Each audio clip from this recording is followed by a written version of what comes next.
রমা তার মেধাশক্তির বলে শহরের এক নামকরা স্কুলে পড়াশোনা করে। না হলে তার গরিব বাবা মায়ের পক্ষে তাদের মেয়েকে এরকম বড় স্কুলে লেখাপড়া শেখানো একেবারে সম্ভব ব্যাপার ছিল না। কিন্তু বড় স্কুলে পড়াশোনা করলেই তো আর হবে না। স্কুলে যাওয়ার জন্য প্রয়োজন স্কুলের ইউনিফর্ম এবং শীতকালে সকল ছাত্রছাত্রীদের জন্য একই রঙের সোয়েটার, টুপি এবং মোজা। কিন্তু টাকার অভাবে রমা এসব কিছুই কিনতে পারে না। তাই সে তার ময়লা স্কুল ড্রেসের উপর একটা ছেঁড়া ফাটা সোয়েটার পরে প্রত্যেকদিন স্কুলে যায়। এমনকি টাকার অভাবে সে মাথায় দেওয়ার টুপি এবং পায়ে দেওয়ার মোজাও কিনতে পারে না। তাই শীতের মধ্যে তাকে 2 ঘন্টা ধরে 10 কিলোমিটার পায়ে হেঁটে জঙ্গল পেরিয়ে স্কুলে যেতে হয়। এমনকি স্কুল থেকে ফেরার সময়ও তাকে শীতের সন্ধ্যাবেলায় 2 ঘন্টা পায়ে হেঁটে বাড়িতে ফিরতে হয়। এর ফলে শীতের মধ্যে তার ভীষণ পরিমাণে ঠান্ডা লাগে। একদিন স্কুলে পৌঁছানোর পর, বন্ধুরা এই দেখ, গরিব রমা স্কুলে চলে এসেছে। ইস, ওর নাক দিয়ে কেমন সর্দি গড়াচ্ছে দেখ। ছি, ওকে দেখলেই আমার ঘৃণা লাগে। আবার হাত দিয়ে কেমন নাক মুছছে। এই রমা, তুই এরকম গরিব ভিখারি হয়ে আমাদের স্কুলে কি করে পড়ার সুযোগ পেলি বলতো? আমি আমার মেধার জোরে স্কলারশিপ পেয়ে স্কুলে ভর্তি হতে পেরেছি। তোর মতো নয় যে বাবা বেশি বেশি টাকা ডোনেশন দিয়ে স্কুলে ভর্তি করিয়ে দিয়েছে। প্রত্যেক বছর একেবারে বাজে রেজাল্ট করিস, তারপর তুই আমাকে গরিব হওয়ার জন্য অপমান করছিস। ভুলে যাস না, আমি কিন্তু ফার্স্ট, সেকেন্ড, থার্ড হই। একদম বাজে কথা বলবি না। ভালো রেজাল্ট করিস বলে তোর খুব অহংকার, তাই না? গরিব কোথাকার। টিচার আসুক, তোকে অনেক অনেক বকা খাওয়াবো। তুই সবার থেকে আলাদা আর বাজে একটা সোয়েটার পরেছিস। এই কারণে তোর নামে আমি ম্যামের কাছে নালিশ করব। আমার সাথে একদম বড় বড় কথা বলতে আসবি না, আগেই বলে দিলাম। স্কুলের বড়লোক বাচ্চারা রমার গরিব অবস্থা নিয়ে ভীষণ পরিমাণে হাসাহাসি করে এবং সব সময় তাকে এভাবেই অপমান করে। কিন্তু গরিব রমার এরকম অপমান বড়লোক ছাত্রী অনিতা কিছুতেই মেনে নেয় না।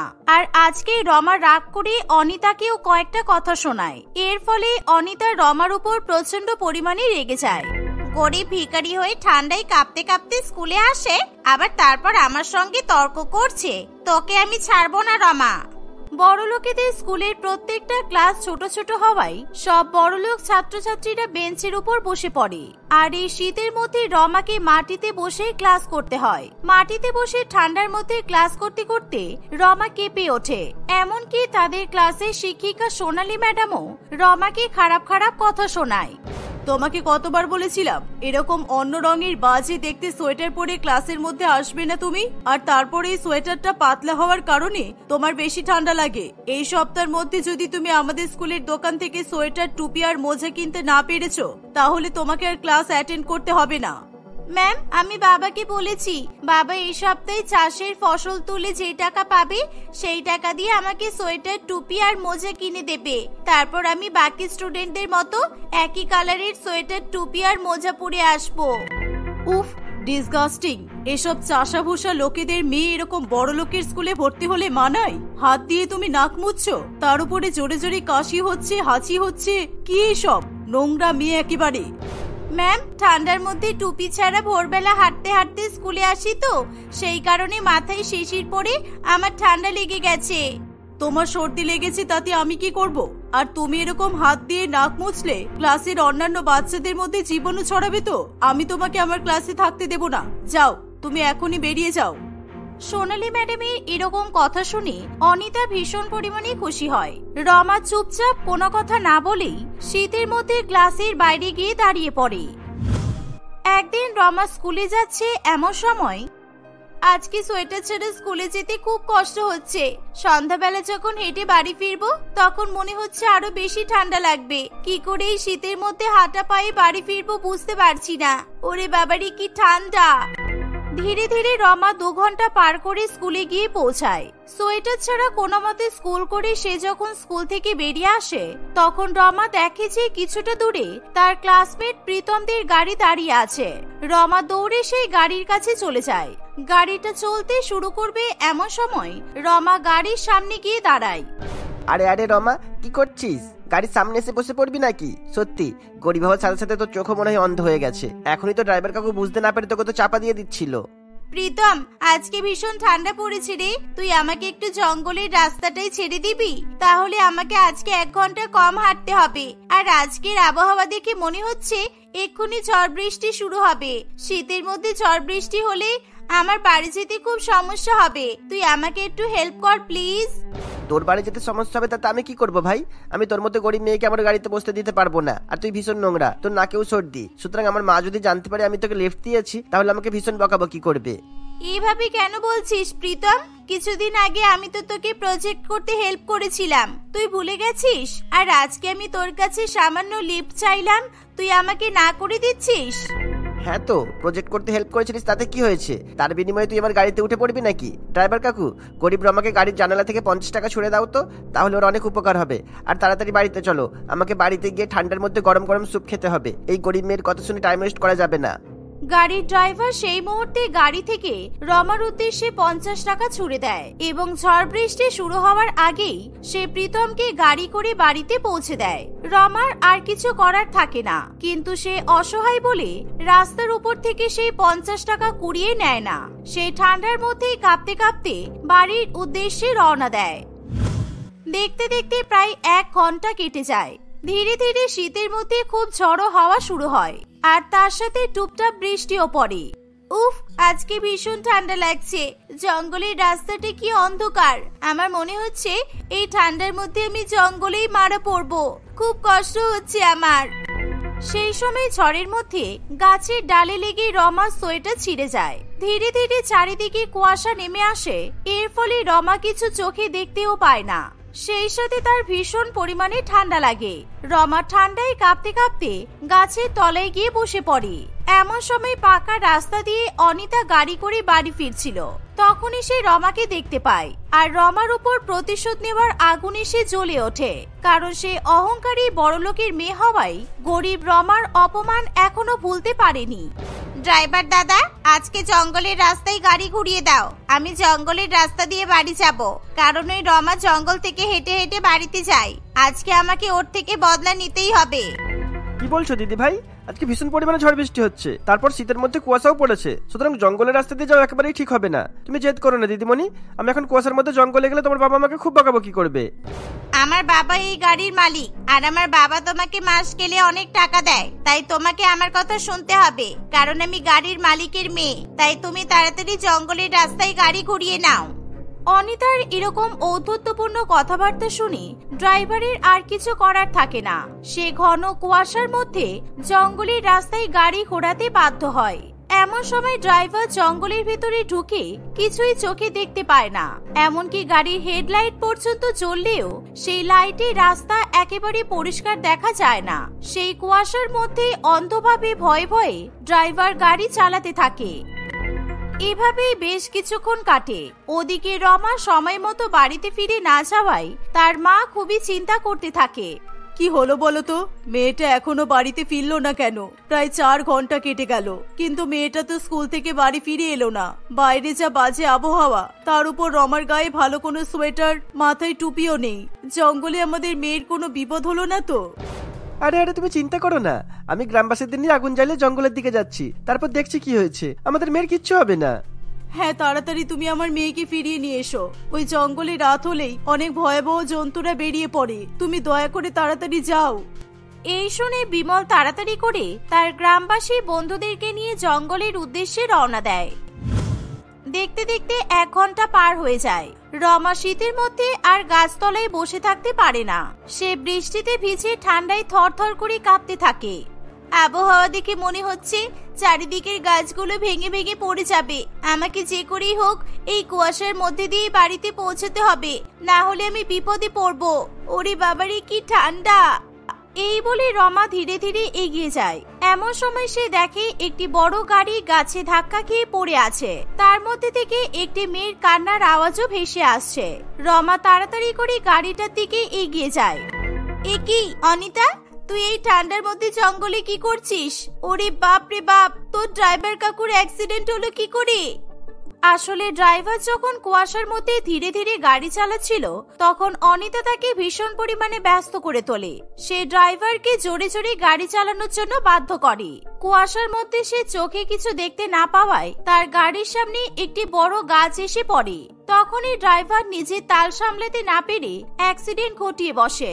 অনিতা ভীষণ পরিমাণে ভয় পেয়ে যায়। এরকম অ্যাক্সিডেন্টের ফলে ড্রাইভার অজ্ঞান হয়ে পড়ে থাকে। রমা, তুই এসেছিস। আমি অনেক ভুল করেছি রে রমা তোর সাথে, এই কারণে আমার সঙ্গে এমন হয়েছে। দেখ, অ্যাক্সিডেন্ট হওয়ার জন্য আমার সোয়েটার জামা কাপড় সব ছিঁড়ে গেছে। আমার খুব ঠান্ডা লাগছে রমা। ওরে বাবারে কি ঠান্ডা। রমা কোনো রকমে অনিতাকে গাড়ি থেকে বের করে নিয়ে আসে। এমনকি রমা নিজের গা থেকে সেই ছেঁড়া সোয়েটারটাই খুলে অনিতার গায়ে পরিয়ে দেয়। শীতের মধ্যে আরো বেশি করে কুয়াশা জমতে থাকে।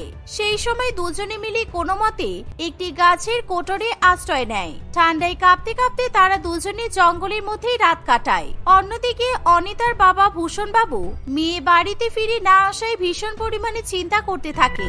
তাই সে শহরের চারিদিকে পুলিশ স্টেশনে খবর দিয়ে দেয়। সকাল হতে না হতেই বিমল গ্রামবাসী বন্ধুদেরকে সঙ্গে নিয়ে জঙ্গলে গিয়ে পৌঁছায়। তারা রমা এবং অনিতাকে উদ্ধার করে। ইস, ঠান্ডার মধ্যে তোদের দেখে খুব কষ্ট লাগছে রে। তাড়াতাড়ি বাড়িতে চল, তারপর তোর মা গরম গরম ডাল ভাত রান্না করে দেবে, আর খেলে তুই সুস্থ হয়ে যাবি। চল তাড়াতাড়ি। রমা, আমার বাবা আমাকে উদ্ধার করতে আসেনি, আর ড্রাইভার আঙ্কেল এখনো অজ্ঞান হয়ে পড়ে আছে। আমি এই জঙ্গল থেকে যাব না রে। তুই তোর বাবার সাথে বাড়িতে চলে যা। আমার বাবা আসলে আমি বাড়ি যাব। গ্রামবাসী সকলে মিলে তৎক্ষণাৎ সেই ড্রাইভারকে সামনে চিকিৎসা কেন্দ্রে পাঠিয়ে দেয়। তুই আমার সাথে আমার বাড়িতে চল। খাওয়া দাওয়া করে আমি নিজে দায়িত্ব নিয়ে তোকে তোর বাড়িতে পৌঁছে দেব। আর তুই কাকুর নামে এরকম বলিস না। কাকু নিশ্চয়ই তোকে খোঁজাখুঁজি করার চেষ্টা করছে। রমা এবং বিমল অনিতাকে নিয়ে নিজের কুড়ে ঘরে চলে যায়। তারা দুজনে মিলে খাওয়া দাওয়া করলে রমা এবং অনিতা দুজনেই সুস্থ বোধ করে। রমা নিজে অনিতাকে তার বাবার কাছে নিয়ে যায়। অনিতাকে দেখে ভূষণ বাবু খুবই খুশি হয়। তুই এই শীতের মধ্যে কোথায় হারিয়ে গেছিলিস অনিতা? তোকে দেখে আমার খুব কষ্ট হচ্ছে। আমি তো খুব ভয় পেয়ে গিয়েছিলাম। কালকে সারা রাত কোথায় ছিলিস তুই? তোর মা আর আমি চিন্তায় একেবারে পাগল হয়ে যাচ্ছিলাম। অনিতা তার বাবাকে সব সত্যি কথা বলে। রমার সাহসিকতার পরিচয় পেয়ে ভূষণ বাবু খুবই খুশি হয়। এই শীতের মধ্যে স্কুলে যাওয়ার জন্য সে রমাকে অনেক অনেক সোয়েটার, টুপি এবং মোজা উপহার দেয়। আর সেই সাথে ভূষণ বাবুর শহরের বড় বড় রাস্তার কন্ট্রাক্টরদের সাথে চেনাশোনা থাকায় সে জঙ্গলের মধ্যে দিয়ে রাস্তাও বানিয়ে দেয়। তাই শীতের মধ্যে রমাকে আর কষ্ট করে হেঁটে স্কুলে যেতে হয় না। আর গরিব হওয়ার জন্য তাকে আর বড়লোক ছাত্রছাত্রীদের কাছ থেকে কোনো খারাপ কথাও শুনতে হয় না। সে বড়লোক ছাত্রছাত্রীদের সাথে একই বেঞ্চে বসে শীতকালে পড়াশোনা করে। প্রত্যেকদিন সে সকলের মতোই একই কালারের সোয়েটার, টুপি আর মোজা পরে স্কুলে যায়। তার মধ্যে আর বাকি ছাত্রছাত্রীদের মধ্যে কোনো রকমের ভেদাভেদ থাকে না। পিয়ালি দেবী তার ছেলে চরণ, বৌমা রিয়া এবং এক মেয়ে পারমিতার সঙ্গে বাস করে।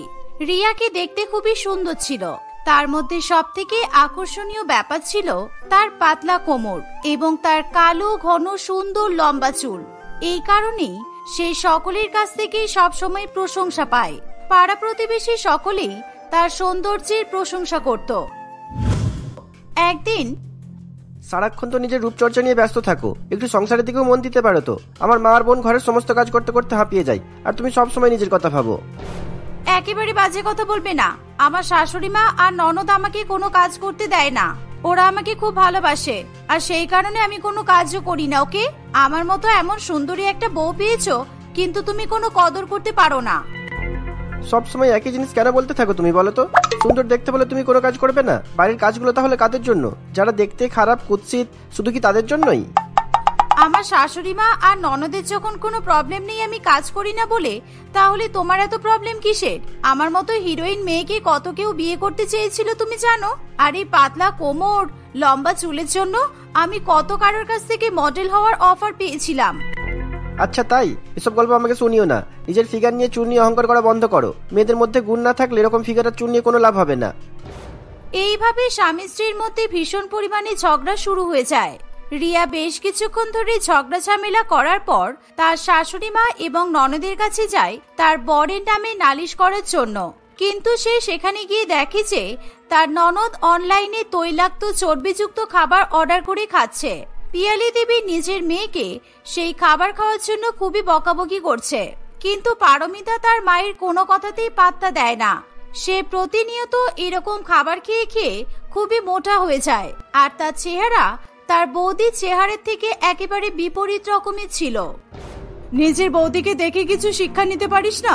বাড়িতে পড়ে পড়ে এসব পিৎজা, ফ্রেঞ্চ ফ্রাই, বার্গার এসব খাচ্ছিস আর হাতির মতো মোটা হয়ে যাচ্ছিস।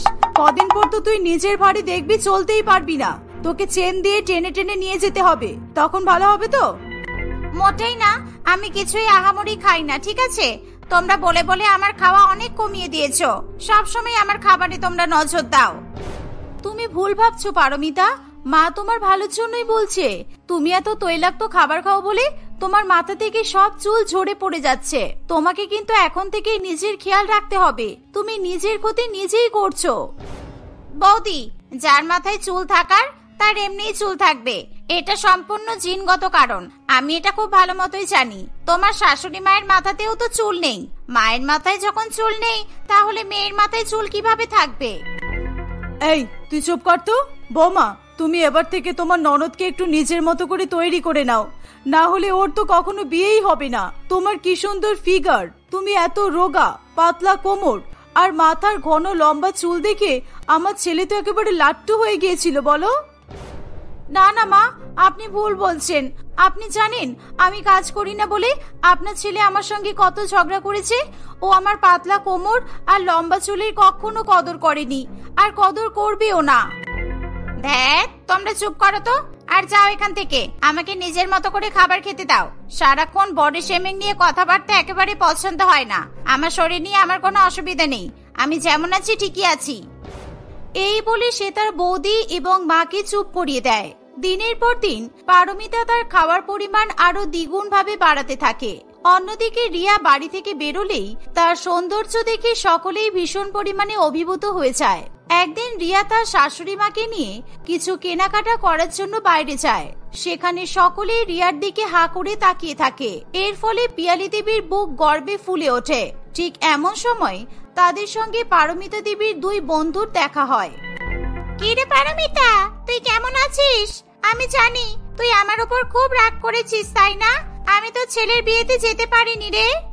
আরে রাগ করবো কেন? তুই আমার সুন্দরী বউকে দেখতে পাসনি, সেটা তোর দুর্ভাগ্য। এই যে দেখ, এটা হলো আমার বৌমা রিয়া। সায়নী দেবী রিয়ার এরকম সুন্দর ফিগার, পাতলা কোমর এবং লম্বা চুল দেখে অভিভূত হয়ে যায়। সেই মুহূর্তে সে রিয়ার প্রশংসা করা শুরু করে। বাহ, কি সুন্দর দেখতে, কি সুন্দর মেদহীন কোমর, আর কত বড় কালো চুল। আজকালকার দিনে এমন মেয়ে খুঁজেই পাওয়া যায় না। সব মেয়েরা নিজেদের ফিগার সম্বন্ধে একেবারেই সচেতন না, সব সময় রোল, চাউমিন, বিরিয়ানি খেতেই ব্যস্ত থাকে। আর এই জন্যই তো কোমরগুলো সব কামড়া হয়ে যায় আর মাথায় টাক পড়ে যায়। আচ্ছা মাসিমা, ধন্যবাদ আমার প্রশংসা করার জন্য। আমরা এবার আসি, আমাদের দেরি হয়ে যাচ্ছে। এই বলে রিয়া তার শাশুড়ি মাকে নিয়ে সেখান থেকে চলে যায়। সায়নী দেবী তখনও রিয়ার দিকে অবাক হয়ে তাকিয়ে থাকে আর মনে মনে ভাবে, ইস, আমার ছেলের কপালে যদি এরকম একটা সুন্দরী বউ জুটতো তাহলে খুব ভালো হতো। আমার ছেলের কপালটাই খারাপ। বৌমার পাল্লায় পড়ে পারমিতাও তো আগের থেকে অনেক সুন্দর হয়ে যাচ্ছে। রিয়া তার শাশুড়ি মায়ের সঙ্গে শপিং করে বাড়ি ফিরে আসে। এইভাবেই দেখতে দেখতে প্রায় কিছুদিন কাটে। একদিন পারমিতাকে দেখতে পাত্রপক্ষ আসবে বলে সে একটি শাড়ি পরে তৈরি হয়, কিন্তু তাকে দেখতে ঠিক একেবারে ফুটবলের মতো মনে হয়। ইস, আমাকে শাড়ি পরে খুব বাজে লাগছে। আমি কিছুতেই এই শাড়ি পরবো না। আমি শুনেছি যে ছেলে আমাকে দেখতে আসবে সে নাকি খুব হ্যান্ডসাম। ও যদি আমাকে পছন্দ না করে তাহলে কি হবে? আরে তুমি বেকার বেকার চিন্তা করছো, আগে ওনাদেরকে আসতে দাও, তারপর তো দেখা যাবে কি হয়। তোমাকে শাড়ি পরলে খুব ভালো লাগে বৌদি, কিন্তু আমাকে কেমন যেন বুনো ঘোড়ার মতো দেখতে লাগছে। কিছুক্ষণ পর পারমিতাকে দেখার জন্য একজন টাকপোড়া কালো ছেলে তার মায়ের সঙ্গে সেখানে আসে। তাদের জলখাবারের জন্য রিয়া সিঙ্গারা এবং চা নিয়ে সেখানে চলে আসে। বাহ, আপনার মেয়েকে তো দেখে একেবারে পরী মনে হচ্ছে। কি সুন্দর কোমর, কত সুন্দর চুল, আমি আমার ছেলের সাথে আপনার এই ছোট মেয়ের বিয়ে দিতে রাজি আছি। আর পিয়ালি দেবী, আপনার পাশে এই মহিলাটাকে আপনার বড় বোন। ছেলের মায়ের মুখে এমন কথা শুনে পারমিতা এবং পিয়ালি দেবী মনে মনে খুবই কষ্ট পায়। রিয়া এরকম কথার প্রতিবাদ করে ওঠে। আপনি ভদ্রভাবে কথা বলুন, আমি এই বাড়ির একমাত্র বউ, আর আপনি যাকে আমার শাশুড়ি মায়ের বোন বলছেন সে হলো পাত্রী।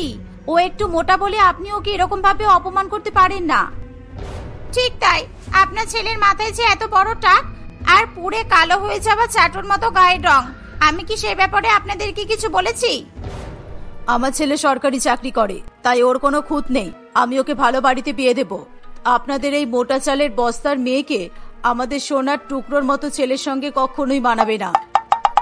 একদম বাজে কথা বলবেন না, এক্ষুনি আমাদের বাড়ি থেকে বেরিয়ে যান। টেকো চাঁদকে আবার সোনার চাঁদের সঙ্গে তুলনা করছে, যত সব। রিয়ার কথা শুনে তারা সেখান থেকে চলে যায়। এভাবেই পারমিতার বিয়ে হয় না বলে পিয়ালি দেবী তাকে নিয়ে খুব চিন্তায় পড়ে। আমার মেয়ের আর বিয়ে হবে না, সবাই ওকে মোটা বলে অপমান করে যাচ্ছে, তবুও পারমিতার খাওয়া কমছে না, আরো মোষের মতো হয়ে যাচ্ছে দিন দিন। মা, আপনি রাগ করবেন না, সব ঠিক হয়ে যাবে। আমি আছি তো, আমি থাকতে আমার ননদের জীবনের কোনো ক্ষতি হবে না। দেখতে দেখতে প্রায় কিছুদিন কাটে। উৎসবের মৌসুমে একদিন রিয়া তার ননদের সঙ্গে কিছু কেনাকাটা করতে শপিং মলে যায়। সেখানে গিয়ে তারা একটি ওয়েস্টার্ন জামা কাপড়ের ডকে ঢুকে পড়ে। কিন্তু রিয়া তার জন্য খুবই সুন্দর সুন্দর জামা কাপড় পেয়ে গেলেও পারমিতা তার মোটা ফিগারের সঙ্গে মানানসই কোনো জামাই পায় না। পারমিতার চোখ একটি ক্রপ টপ এবং মিনি স্কার্টের দিকে পড়ে। বৌদি, এই দেখো, এই জামাটা কি সুন্দর, আমাকে পরলে খুব ভালো লাগবে, বলো? আমি এই জামাটাই কিনবো বৌদি, যাই একবার ট্রায়াল করে দেখে আসি। সেই সময় ওই শপিং মলের একজন স্টাফ পারমিতার কথা শুনে জোরে জোরে হেসে ফেলে। দিদি, আপনার গন্ডারের মতো চেহারাতেই জামা কাপড় ফিট হবে না, তাই আপনি এই জামাটা ট্রায়াল দিলে জামাটা ছিঁড়ে যেতে পারে, তাই আপনার মোটা ফিগারের সঙ্গে মানানসই অন্য কোনো জামা কাপড় দেখুন। আপনার সাহস তো কম নয়, আপনি আমার ননদকে এমন ভাবে অপমান করলেন। আমি আপনাকে চ্যালেঞ্জ করছি, 1 মাসের মধ্যে আমি ওই জামাটাই আমার ননদকে পরাবো, আর আপনি হা করে তাকিয়ে থাকবেন। ওরকম অনেক দেখেছি, এখন ধান্দার সময় বেকার এইসব কথা বলে আমার মেজাজ খারাপ করবেন না, বেরোন দোকান থেকে। বৌদি, তুমি কথা না বাড়িয়ে চলো এখান থেকে, না হলে উনি আমাকে আরো অপমান করবেন। রিয়া তার ননদকে নিয়ে বাড়িতে ফিরে আসে। পারমিতা বাড়িতে এসে খুবই কান্নাকাটি করতে থাকে। এ তুমি কি করলে বৌদি? 1 মাসের মধ্যে আমি কিভাবে তোমার মতো এত সুন্দর আর রোগা হব বলো?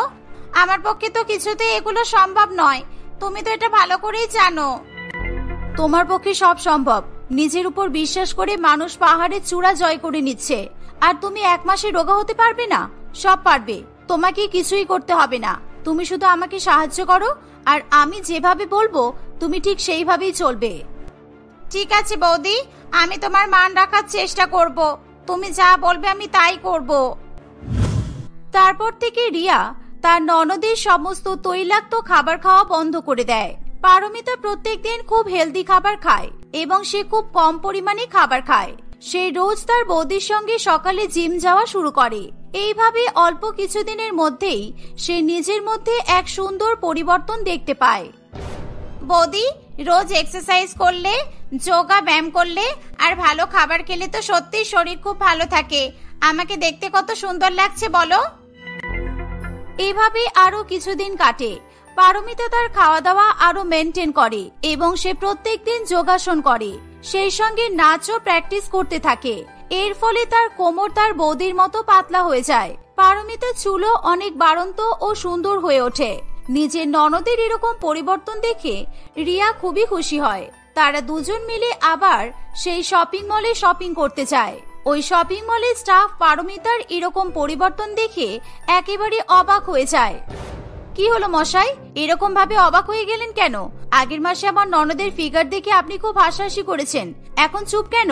কখনো মানুষের গায়ের রং, চেহারার গঠন নিয়ে এরকম নিকৃষ্ট দৃষ্টিভঙ্গি প্রকাশ করবেন না, বুঝলেন? আমার খুব ভুল হয়ে গেছে ম্যাডাম, আমি আর কখনো এরকম করব না। ম্যাডাম, আপনার এরকম ট্রান্সফরমেশনের জন্য আপনার পছন্দ মতো জামা আমাদের দোকানের তরফ থেকে আপনাকে গিফট করা হলো। এই কথা শুনে রিয়া এবং পারমিতা খুবই খুশি হয়। পারমিতা সেই ড্রেসটা নিয়ে ট্রায়াল রুমে চলে যায়। ঠিক সেই সময় ওই শপিং মলের মালিক মনীষ সেখানে আসে। পারমিতা সেই ড্রেসটা পরে ট্রায়াল রুম থেকে বেরিয়ে এলে মনীষের পারমিতাকে দেখে খুবই পছন্দ হয়। পারমিতার অত সুন্দর ফিগার দেখে সে কিছুতেই নিজের চোখ ফেরাতে পারে না। সে পারমিতার সঙ্গে কথা বলতে চায়। হ্যালো, আমি এই দোকানের ওনার মনীষ। আমার আপনাকে খুব পছন্দ হয়েছে, আমি আপনাকে বিয়ে করতে চাই। আপনার নাম কি জানতে পারি? পারমিতা খবরের কাগজে সবসময় মনীষের ইন্টারভিউ পড়তো। তার প্রথম থেকেই মনীষকে খুবই ভালো লাগতো, কিন্তু সে কখনো স্বপ্নেও ভাবেনি যে তার পছন্দের মানুষকে সে একদিন বিয়ে করতে পারবে। পারমিতা সঙ্গে সঙ্গেই মনীষের বিয়ের প্রস্তাবে রাজি হয়ে যায়। আমার নাম পারমিতা, আমিও তোমাকে খুব পছন্দ করি মনীষ। এভাবে মনীষ ও পারমিতার বিয়ে ঠিক হয়। পারমিতা মনে মনে খুবই খুশি হয়। কেবলমাত্র ভালো জীবন ধারণের জন্য আজকে আমার ভাগ্যের এরকম পরিবর্তন হয়েছে। আমি আগে যদি বুঝতে পারতাম তাহলে আমি কখনো নিজের ফিগারকে নষ্ট করতাম না। ধন্যবাদ বৌদি, আজকে তোমার জন্য আমি আমার জীবনে এত কিছু পেয়েছি। তোমার অবদান আমি কখনো ভুলবো না। Thank you. আরে ঠিক আছে, আমি তোমার জন্য কিছুই করিনি, সব তুমি নিজে থেকেই করেছো। তুমি জীবনে খুব সুখে থেকো, আর বিয়ে হয়ে যাচ্ছে বলে নিজের ফিগার আর চুল নষ্ট করে দিও না যেন। না না, এবার আমিও তোমার মতো জীবন ধারণ করব, আর কখনো নিজের অযত্ন করার কথা ভাববো না। হ্যাঁ, আর বাড়িতে বসে বসে নিজের বরকে দিয়ে সমস্ত কাজ করা। তুই তোর বৌদির মতো মহারানী হওয়ার আগে নিজের যত্ন রাখিস। পারমিতার খুব ভালো জায়গায় বিয়ে হচ্ছে দেখে পিয়ালি দেবীও মনে মনে খুবই খুশি হয়। কিছুদিনের মধ্যেই মনীষ এবং পারমিতার খুবই ধুমধাম করে বিয়ে হয়ে যায়। তারা সকলে এভাবেই সুখে শান্তিতে সংসার করতে থাকে।